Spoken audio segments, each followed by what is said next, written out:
టీవీలో సీరియల్స్ అనేది చేయట్లేదు. టీవీ నుంచే పక్కకొచ్చి సినిమా చేద్దామనే దాంతోనే చాలా ఎదురు చూసా, వెయిట్ చేశా.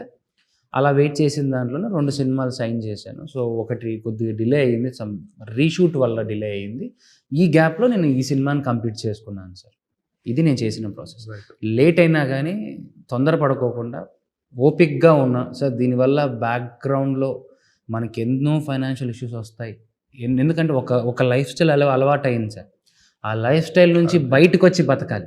డౌన్‌గ్రేడ్ చేసుకోవాలి. కంపల్సరీ దిగాల్సిందే సార్. ఏం చేయలేం. Sir I'm openly saying to everyone, నేనేం దాంట్లో సిగ్గుపడడానికి కూడా ఏం లేదు. ఒక అన్ని లగ్జరీస్ ఉన్న ఒక కార్‌లో నుంచి దిగి నేను వేరే ఒక నార్మల్ కార్‌ని వాడుతున్నాను. I'm okay. I'm happy. ఎందుకు అంటే అక్కడ అది మెయింటైన్ చేయాలి. ఇది నేను చేయాల్సిన అవసరం లేదు. అప్పుడు ఇప్పుడు లేదు. కానీ తర్వాత వస్తది ఏదో ఒక రోజు. ఈ రెండిటికి మించి ఇంకోటి తీసుకోగలను అనే నమ్మకంతోనే ముందుకెళ్తున్నాను సార్.